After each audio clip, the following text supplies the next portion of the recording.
إن الحمد لله نحمده ونستعينه ونستغفره ونعوذ بالله من شرور أنفسنا ومن سيئات أعمالنا إنه من يهده الله فلا مضل له ومن يضلله فلا هادي له أشهد أن لا إله إلا الله وحده لا شريك له وأشهد أن محمدا عبده ورسوله صلى الله عليه وسلم لا نبي بعده يا أيها الذين آمنوا اتقوا الله حق تقاته ولا تموتن إلا وأنتم مسلمون يا أيها الناس اتقوا ربكم الذي خلقكم من نفس واحدة وخلق منها زوجها وبث منهما رجالا كثيرا ونساء واتقوا الله الذي تساءلون به والأرحام إن الله كان عليكم رقيبا يا أيها الذين آمنوا اتقوا الله وقولوا قولا سديدا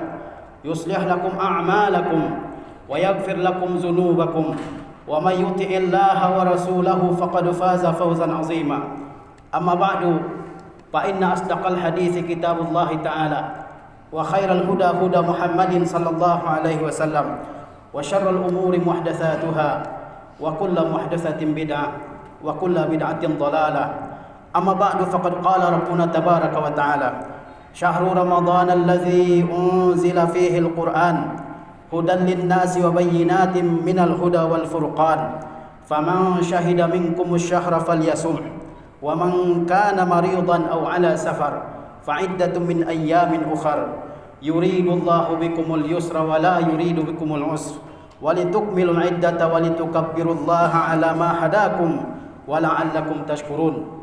Kaum muslimin yang dirahmati oleh Allah Azza wa Jalla, mari kita bersyukur kepada Allah Azza wa Jalla yang senantiasa memberikan nikmat-Nya kepada kita semua.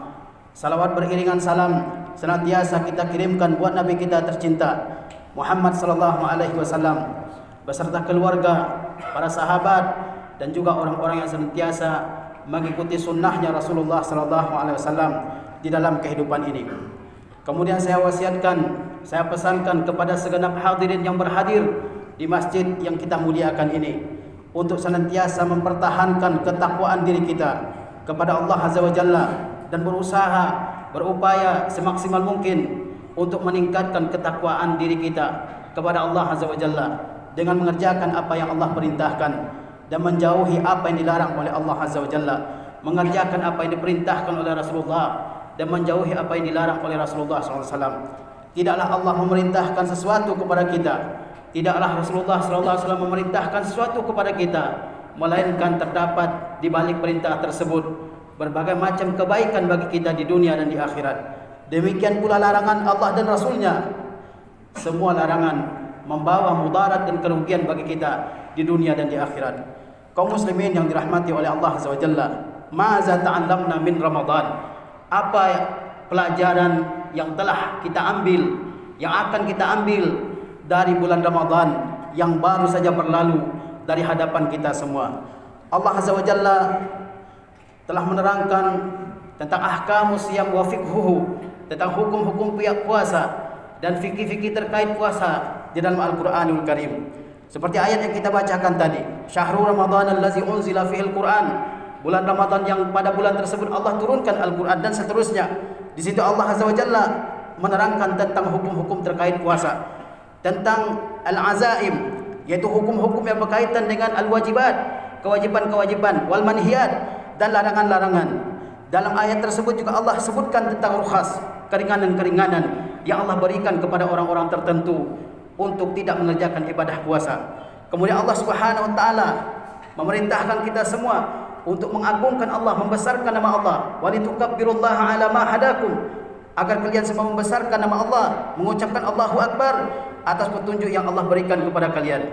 Kemudian Allah Subhanahu wa taala mengingatkan kepada kita semua dengan suatu nikmat yang luar biasa, yaitu kita bisa berpuasa sebulan penuh di bulan Ramadan. Walitukmilul iddata, dan supaya kalian menyempurnakan bulan Ramadan tersebut. Kemudian Allah Azza wa Jalla mengingatkan kita semua agar kita termasuk di antara hamba-hamba yang bersyukur kepada Allah Azza wa Jalla. Wa la'allakum tashkurun. Kaum muslimin yang dirahmati oleh Allah Azza wa Jalla, setelah kita mengerjakan ibadah puasa dan telah berlalu bulan Ramadan dari hadapan kita semua. Maza ta'lamna min? Apa pelajaran yang telah kita ambil dari bulan Ramadan tersebut? Para ulama telah merenungkan apa pelajaran yang bisa diambil oleh seorang muslim dari bulan Ramadan yang datang setiap tahun. Di antara pelajaran yang bisa kita ambil adalah bahwa bulan Ramadan itu mengajarkan kepada kita semua agar beribadah kepada Allah dengan ikhlas. Ketika kita beribadah di bulan Ramadan dengan begitu banyak rangkaian ibadah yang kita lakukan, semua ibadah tersebut tidak akan diterima oleh Allah Azza wa Jalla kecuali dilandasi dengan niat yang tulus dan ikhlas karena Allah Azza wa Jalla. Kita berpuasa, tidaklah Allah akan menerima ibadah puasa tersebut kecuali kita kerjakan dengan dasar keimanan akan wajibnya puasa dan dengan dasar bahwa kita mengharapkan pahala dari sisi Allah Azza wa Jalla. Man shama ramadhana imanan wa ihtisaban, ghufira lahu ma taqaddama min zambi. Barang siapa yang berpuasa dengan dasar keimanan akan wajibnya puasa dari sisi Allah Azza wa Jalla dan dengan dasar ihtisab, yaitu semata-mata mengharapkan pahala dari sisi Allah Azza wa Jalla, Allah ampuni dosa-dosanya. Wa man qama ramadhana imanan wa ihtisaban, ghufira lahu ma taqaddama min zambi. Barang siapa yang mengerjakan salat malam pada bulan Ramadan dengan dasar keimanan akan besarnya pahala di sisi Allah bagi orang yang mengisi Ramadan dengan qiyamul lail dan dengan dasar mengharapkan pahala dari sisi Allah Azza wa Jalla, Allah ampuni dosa-dosa kecil yang telah berlalu.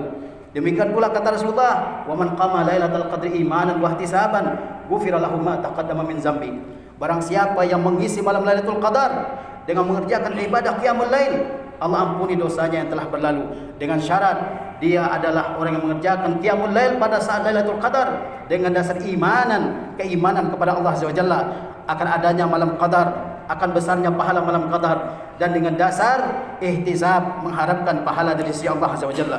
Kaum muslimin yang dirahmati oleh Allah Azza wa Jalla, kita dalam ibadah yang kita lakukan sepanjang kehidupan kita ini ada dua syarat diterimanya ibadah tersebut oleh Allah Azza wa Jalla.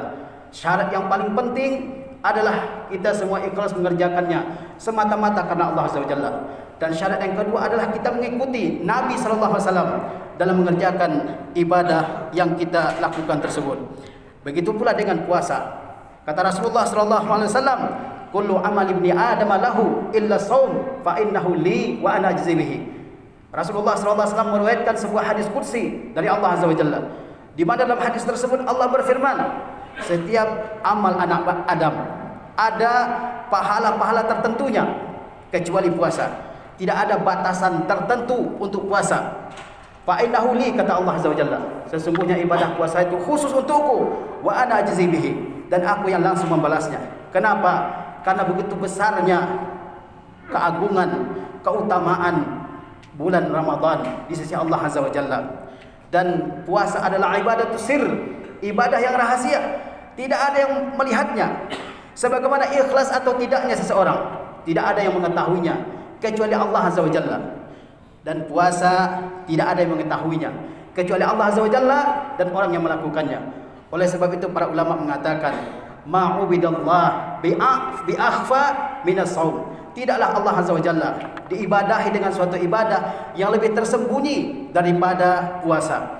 Inilah pelajaran pertama yang bisa kita ambil dari Ramadan yang baru saja berlalu dari hadapan kita, yaitu bagaimana kita supaya ikhlas dalam setiap ibadah yang kita lakukan kepada Allah Azza wa Jalla. Pelajaran yang kedua yang bisa kita ambil dari bulan Ramadan adalah muraqabatullah. Senantiasa merasa diawasi oleh Allah Azza wa Jalla dalam setiap detik, dalam setiap menit, dalam setiap gerak dan gerik kita, baik ketika kita sendiri ataupun ketika kita bersama. Allah Azza wa Jalla selalu memantau, mengawasi diri kita semua. Apa yang kita lakukan tidak ada yang tersembunyi atas Allah Azza wa Jalla. Innallaha la yakhfa alaihi syai' fil ardi wala fis sama'. Sesungguhnya Allah Azza wa Jalla tidak ada sesuatu yang tersembunyi baginya baik di langit maupun di bumi. Sesungguhnya Allah Azza wa Jalla Maha mengetahui, Allah Maha melihat, Allah Maha detil pengetahuannya terhadap segala sesuatu. Tidak ada yang tersembunyi bagi Allah Azza wa Jalla. Ketika kita mengerjakan ibadah puasa, barangkali di hadapan kita ada makanan, ada minuman yang enak, yang lezat, dan kita saat itu sedang haus di tengah hari yang terik, yang panas, tapi kita tidak mau membatalkan ibadah puasa kita. Meskipun tidak ada orang lain yang melihat, hanya kita. Kenapa? Karena kita merasa bahwa Allah Azza wa Jalla Maha melihat, Allah Azza wa Jalla Maha memantau, Maha mengetahui, Maha mengawasi kita semua. Inilah ibadah yang paling agung dalam agama kita ini, muraqabatullah, senantiasa merasa diawasi oleh Allah Azza wa Jalla. Lihatlah bagaimana seorang manusia ketika di suatu tempat ada yang mengawasinya, CCTV misalnya, dia tidak akan mau melakukan perbuatan-perbuatan yang melanggar hukum. Dia tidak akan mau mengganggu, menyakiti dan sebagainya. Bagaimana kita orang mukmin yang pengawas kita adalah Allah Azza wa Jalla, yang pengetahuannya meliputi segala sesuatu, yang Allah mengetahui segala sesuatu di langit dan di bumi. Maukah kita bermaksiat kepada Allah Azza wa Jalla? Inilah pelajaran yang dapat kita petik dari bulan Ramadan ini, muraqabatullah, merasa diawasi oleh Allah Azza wa Jalla. Kalau di bulan Ramadan kita senantiasa merasa diawasi oleh Allah, maka demikian pula hendaknya di luar bulan Ramadan. Kita mau melakukan suatu maksiat, ingat bahwa Allah melihat, Allah mendengar, Allah memantau, Allah mengawasi. Sehingga yang tadinya ada niat untuk melakukan suatu kejahatan, suatu maksiat, suatu dosa, dia menahan dirinya dari dosa tersebut. Kaum muslimin yang dirahmati oleh Allah SWT, agama kita terdiri dari 3 tingkatan, yaitu al-Islam, al-Iman dan al-Ihsan. Al-Islam yaitu ibadah-ibadah zahirah, ibadah-ibadah yang nampak yang dikerjakan oleh seorang muslim, seperti salat, zakat, puasa, haji, tilawah Al-Quran dan sebagainya. Yang kedua adalah al-iman, keimanan yang tersembunyi dalam hati, seperti al-imanu billah wa malaikatihi wa kutubihi wa rusulihi, dan rukun-rukun iman yang lain. Dan tingkatan agama yang ketiga adalah al-ihsan. Rasulullah sallallahu alaihi wasallam telah menafsirkan apa itu al-ihsan. Kata Rasulullah ketika ditanya oleh Jibril, "Mal ihsan?" Apa itu ihsan wahai Muhammad sallallahu alaihi wasallam? Kata Rasulullah sallallahu alaihi wasallam, "An ta'budallaha ka'annaka tarahu, fa illam takun tarahu fa innahu yarak." Ihsan itu adalah kamu beribadah dalam kehidupanmu kepada Allah Azza wa Jalla semata-mata, seolah-olah engkau ada di hadapan Allah Azza wa Jalla, seolah-olah engkau melihat Allah Azza wa Jalla di hadapan matamu. Jika engkau tidak melihatnya, sesungguhnya Allah Azza wa Jalla melihatmu. Sesungguhnya Allah Azza wa Jalla memantaumu, memperhatikanmu sepanjang waktu. Maukah kamu bermaksiat kepada Rabb yang selalu memperhatikan kamu? Itulah Rabb kita yang Maha melihat, yang Maha mendengar, yang Maha mengetahui. Allah khabir, Allah latif, Allah alim, alimul ghaibi wasyahada. Allah mengetahui yang nampak, yang tersembunyi. Jika Tuhan kita demikian, apakah kita akan bermaksiat kepadanya? Wahai kaum muslimin yang dirahmati oleh Allah Subhanahu wa taala. Kemudian dari Ramadan ini kita mengambil pelajaran agar kita semua berhati-hati dari sesuatu yang masuk ke dalam perut kita, dari makanan dan minuman. Ramadan mengajarkan kepada kita agar kita benar-benar selektif dalam memakan sesuatu, dalam meminum sesuatu. Oleh karena itu setelah membicarakan ayat tentang puasa, Allah Azza wa Jalla mengatakan, "Wala ta'kulu amwalakum bainakum bil batil." Janganlah kalian memakan harta sesama kalian dengan cara yang batil. Itu Allah sebutkan setelah ayat berpuasa. Para ulama ahli tafsir mengatakan, mengapa Allah Azza wa Jalla mengingatkan kaum mukmin, kaum muslim agar mereka tidak memakan harta sesama mereka dengan cara batil setelah Allah menyebutkan hukum-hukum puasa. Di antara hikmahnya adalah agar orang yang berpuasa tidak memakan harta sesama mereka dengan cara-cara yang batil, cara-cara yang diharamkan, dengan mencuri, dengan menggarong, dengan merampas dan sebagainya dari cara-cara yang batil untuk memperoleh harta benda. Inilah hikmah yang kita lakukan. Jika di bulan Ramadan kita menahan diri kita sepanjang hari, dari terbit fajar sampai terbenam matahari ketika maghrib, kita menahan diri kita dari makanan, dari minuman yang halal. Apakah kita akan berbuka dengan sesuatu yang haram, yang diharamkan oleh Allah Azza wa Jalla? Di luar bulan Ramadan justru kita lebih berhati-hati dari memakan harta orang lain dengan cara batil, dari memakan hak orang lain dengan cara yang tidak dibenarkan oleh agama kita ini. Betapa banyak kita lihat dalam kehidupan kita ini, orang tidak peduli apakah yang dia peroleh itu dengan cara halal atau dengan cara batil. Bahkan tersebar di tengah-tengah masyarakat kita yang mengatakan yang haram saja sulit, apalagi yang halal. Kaum muslimin yang dirahmati oleh Allah SWT, sesungguhnya jika kita memakan makanan yang halal, doa-doa kita akan diijabah oleh Allah SWT. Sebagaimana Rasulullah SAW mengatakan, "Ya ayuhan nas, innallaha tayyibun la yaqbalu illa tayyiba." Wahai sekalian manusia, Allah itu maha bersih, Allah maha baik. Allah tidak menerima kecuali yang baik. Wa innallaha amaral mu'minin bima amara bihil mursalin. Dan Allah perintahkan kepada kaum mukmin perintah yang Allah juga perintahkan kepada para rasul. Apa yang Allah perintahkan kepada para rasul? Ya ayyuhar rusulu kulu minat thayyibat wa'malu salihah. Wahai para rasul, makanlah makanan yang baik-baik. Rasul, Allah perintahkan memakan makanan yang baik-baik. Wa'malu salihah, dan Allah perintahkan mereka untuk berbuat amal saleh. Kita yang bukan rasul, manusia biasa, perintah itu juga terkena kepada kita untuk memakan makanan yang baik-baik, baik cara memperolehnya dan baik juga zat yang kita makan tersebut. Dan kita juga diperintahkan untuk beramal saleh, beramal baik, beribadah sepanjang kehidupan kita ini. Inni bima ta'maluna alim. Kata Allah Azza wa Jalla, sesungguhnya aku benar-benar mengetahui apa yang kalian lakukan. Kemudian Allah perintahkan perintah yang sama kepada orang-orang yang beriman. Kata Allah Azza wa Jalla, ya ayyuhallazina amanu kulu min thayyibati ma razaqnakum. Wahai orang-orang yang beriman, makanlah yang baik-baik yang telah kami berikan sebagai rezeki kepada kalian.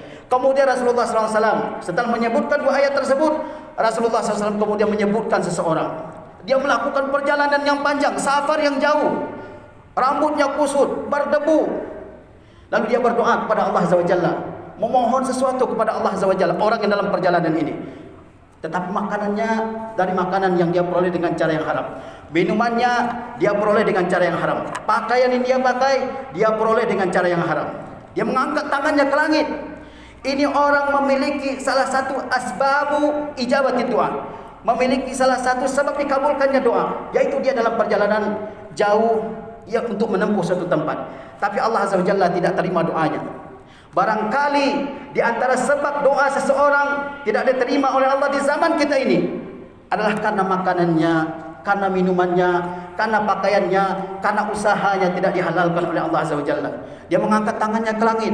Dia mengatakan, ya Rabbi, wahai Tuhanku, terimalah doaku.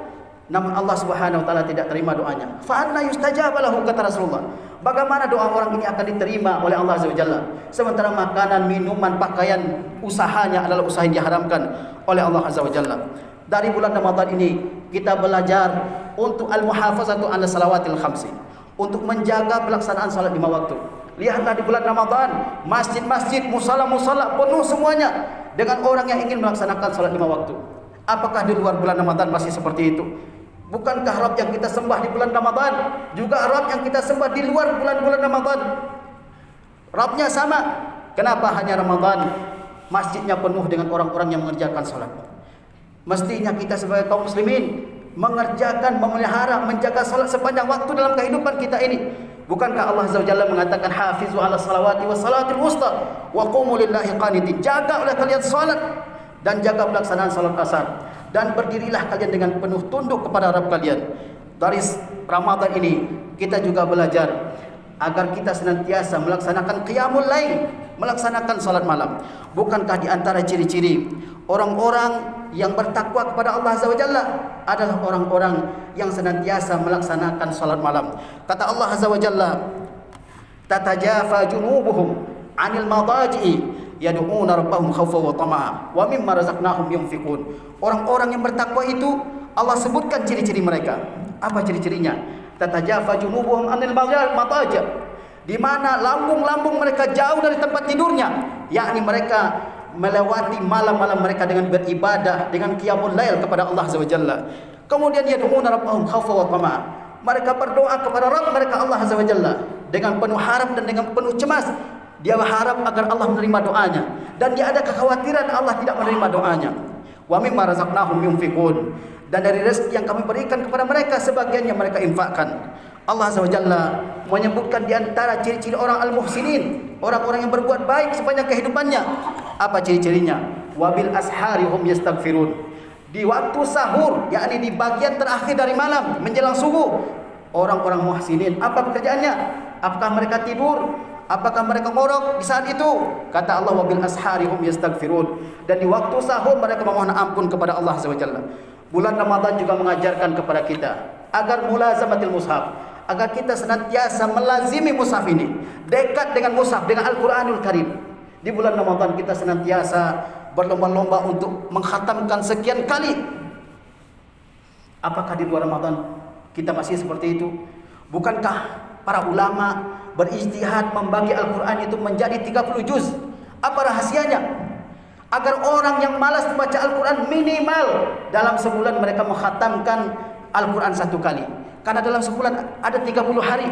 Jika seseorang membaca 1 juz dalam 1 hari, dan itu adalah ukuran orang malas pada zaman dahulu. Ukuran orang malas pada zaman dahulu, tilawah Al-Quran adalah dia hanya bisa membaca 1 juz Al-Quran. Sehingga dalam sebulan dia bisa menghatamkan sekali. Itu ukuran orang malas di generasi terdahulu. Maka orang ulama beristihad untuk membagi Al-Quran. Itu bukan wahyu dari Allah SWT. Itu istihad ulama membagi Al-Quran menjadi 30 juz.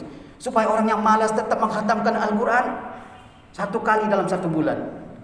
Janganlah kita berlomba-lomba membaca Al-Quran, wahyu Allah Azza wa Jalla, di bulan Ramadan saja. Di luar bulan Ramadan kita tinggalkan Al-Quran, seolah-olah tidak ada hubungan antara kita dengan Al-Quran. Kita tunggu Ramadan berikutnya, belum tentu kita hidup untuk Ramadan yang berikutnya. Kaum muslimin dirahmati oleh Allah Azza wa Jalla, Al-Quran yang pahala membacanya begitu luar biasa. Kata Rasulullah SAW, 1 huruf dibalasi 10 pahala. Man qara'a harfan min kitabillah falahu bihi hasanah. Siapa yang membaca 1 huruf saja, dia mendapatkan 10 kebaikan. Ada yang bisa memberikan pahala sedemikian besar. Kemudian kata Rasulullah, ana la aqulu alif lam mim harf. Saya tidak mengatakan bahwa kata alif lam mim itu 1 huruf, tapi alif 1 huruf, lam 1 huruf, dan mim 3 huruf.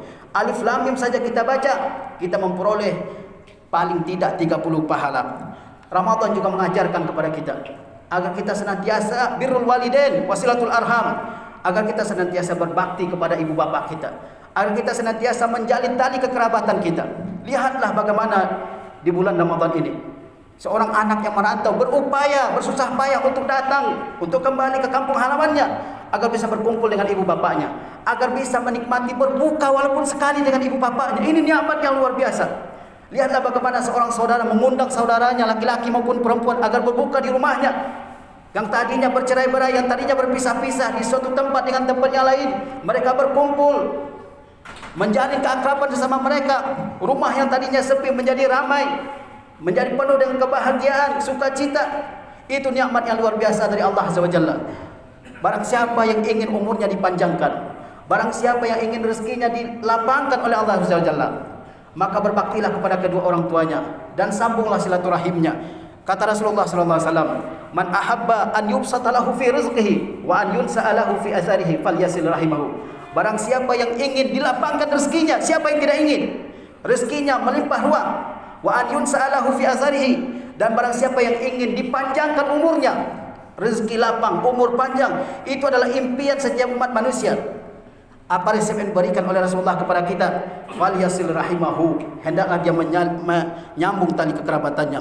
Ramadan juga mengajarkan kepada kita agar kita bersedia untuk memberikan maaf kepada orang yang bersalah terhadap kita. Bukankah di 10 malam terakhir kita selalu memohon kepada Allah, Allahumma innaka afuwun tuhibbul afwa fa'fu anni. Ya Allah, Engkau Maha Pemaaf dan Engkau menyukai maaf, maka maafkanlah aku wahai Rabbku. Kenapa banyak di antara orang yang masih menyimpan dendam bertahun-tahun, padahal di 10 hari terakhir dia memohon agar Allah mengampuninya, agar Allah memaafkannya. Dia memohon ampun kepada Allah SWT, tapi dia tidak bersedia memaafkan orang lain, mengampuni kesalahan orang lain. Dia berusaha untuk menghapuskan dosanya dari sisi Allah SWT, tapi dosa orang kepadanya dia tidak lupa, dia tidak mau memaafkan sama sekali. Pahamkah dia apa itu kata al-afu, memaafkan? Memaafkan itu artinya al-mahwu, menghapuskan kesalahan. Kita memohon maaf kepada Allah, artinya kita memohon kepada Allah agar Allah menghapuskan dosa-dosa kita, kesalahan-kesalahan kita. Seseorang meminta maaf kepada orang lain, itu artinya dia meminta supaya kesalahannya dihapuskan oleh orang yang dia bersalah kepadanya. Berat sekali meminta maaf. Ramadan juga mengajarkan kepada kita agar muhafazatul lisan, agar kita menjaga lisan kita dari ghibah, dari namimah, dari al-kalamus sayyi, dari menggunjing, menggibah, mengucapkan ucapan-ucapan kotor yang tidak menilai pahala di sisi Allah Azza wa Jalla. Ramadan juga mengajarkan kepada kita agar kita semua menjadi orang-orang yang qanaah, menjadi orang-orang yang puas dengan apa yang Allah berikan kepada kita. Betapa banyak orang yang berhutang karena ingin memiliki suatu barang, padahal dia tidak begitu butuh. Betapa banyak seseorang yang ingin memiliki sesuatu dengan cara yang tidak dihalalkan oleh Allah Azza wa Jalla. Padahal kalau kita lihat di bulan Ramadan, berapa makanan yang bisa kita makan, berapa minuman yang bisa kita minum, berapa pakaian yang kita perlukan, hanya sedikit. Untuk apa kita harus meminjam, harus menempuh cara-cara yang diharamkan oleh Allah Azza wa Jalla untuk mendapatkan suatu barang yang kita inginkan? Kaum muslimin dirahmati oleh Allah Azza wa Jalla, bulan Ramadan mengajarkan kepada kita bahwa agama kita ini adalah agama yang mudah, agama yang memberikan keringanan kepada umatnya, agama yang memberikan kelapangan, toleransi kepada umatnya. Orang yang sudah tua tidak bisa berpuasa lagi, orang yang sakit tidak mungkin sembuh, dia tidak diwajibkan berpuasa. Orang yang dalam perjalanan atau orang yang sakit yang diharapkan masih bisa sembuh, dia dibolehkan untuk berbuka dan mengganti puasanya di hari yang lain. Ini adalah agama yang penuh toleransi, agama yang penuh dengan kemudahan. Masihkah kita malas untuk mengerjakan ibadah dalam suatu agama yang dipenuhi dengan berbagai macam kemudahan? Barakallahu li wa lakum fil Qur'anil azim, wa nafa'ani wa iyyakum bima fihi minal ayati wa zikril hakim, wa taqabbala minni wa minkum tilawatahu innahu huwas samiul alim.